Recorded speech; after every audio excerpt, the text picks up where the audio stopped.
said that I would bring you along for my working out, and this is some of my working out. I did throw some pages out that didn't work out well. In my head they didn't, and when I wrote them down they didn't. But as you can see, I'm calling this quilt my small large quilt. It's also a practice quilt because I have never made a full-size quilt before. I made one small laptop with a bit of free motion echoing on it. But for the first block I did this log cabin block. Now, and I worked it all out and the sizes and the strip sizes and that I needed to get it to this size. And the next block I wanted to do, which I did do, is the pinwheel. That worked out a bit bigger than the log cabin. I thought, oh well, never mind, this is why I haven't sewn them together, so I'll find out an overall size. The next one I did was this 4-patch lattice, which has worked out even bigger.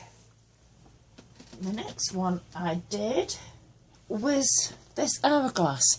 I didn't bring you along for the hourglass because it's exactly the same as I made for the pinwheel. It's just you place them and sew them together different. You make your half square triangles exactly the same. And see, as I did that for the pinwheel, I thought there's no point in me doing it for this hourglass one.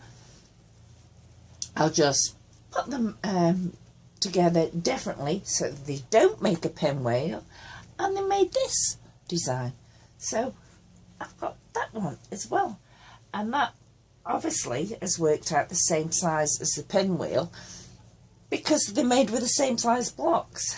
So now if I cut them all down, it's going to be quite a bit that I'm chopping off each square.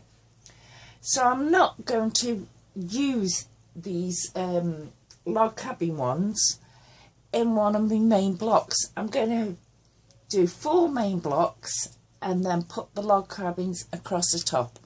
I'll go and lay out what I've done at the moment and on the bed so you can see it.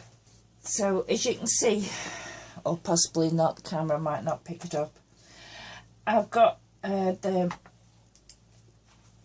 log cabin one. I put a tick by it because I made it. The 4-patch lattice, I made that. The pinwheel, I made that. And the hourglass, I've made that.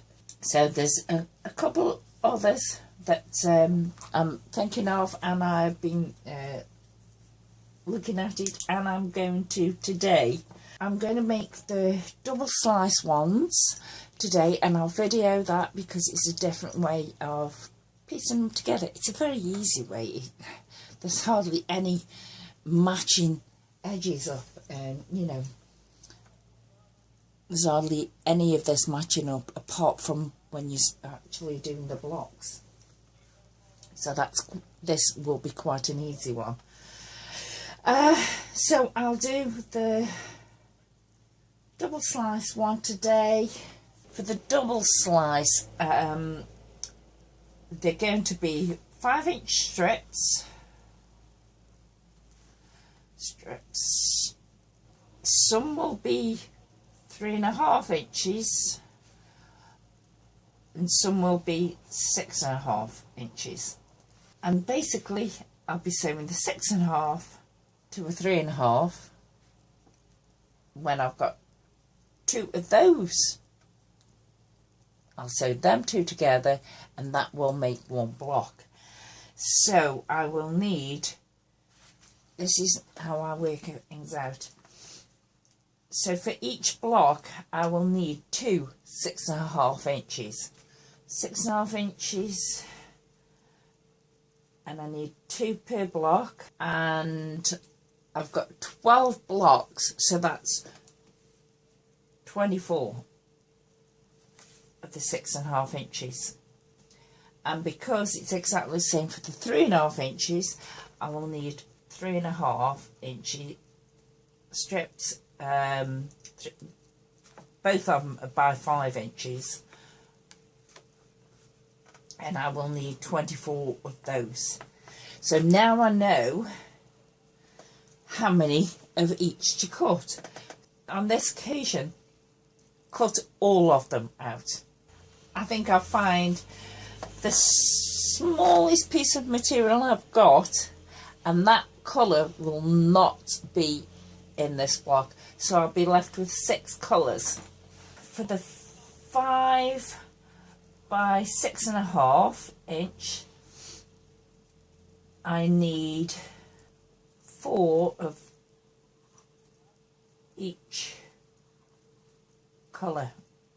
And for the 3.5 inch block, bit, whatever, you need 4 of each colour. And that should give me what I need. So I'll cut those out now and bring you back when I've done it. I've cut out all the bits I need for these next 12 squares, 12 blocks, and I've laid them out. So there's 4 of the 6.5 and 4 piles of the 3.5, and they're all by 5 inches. And I've laid them out so that these 2 do not match, the next 2 do not match, and that's how I'm going to sew them.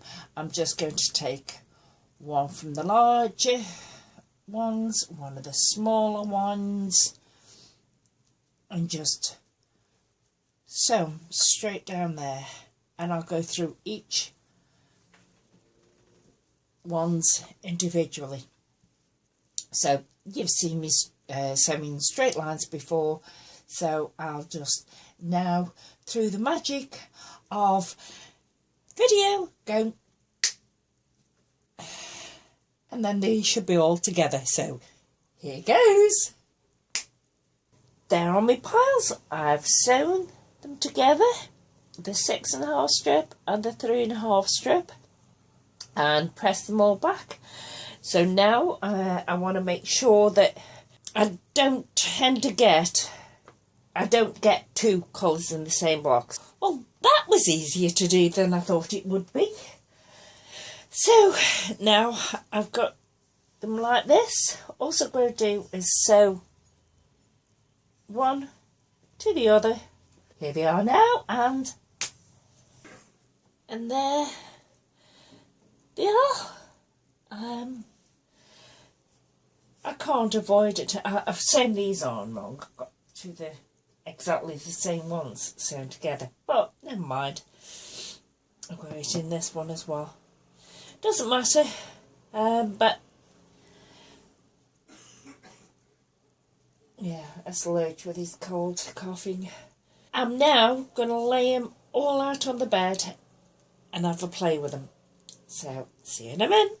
I'm at the bottom of the bed, and I've got enough to fill the top of the bed, and I've overlapped them slightly as though there would be a seam allowance. So I think I'm going to get started on sewing them up tomorrow when my nose is not running like a tap. Thank you. Bye.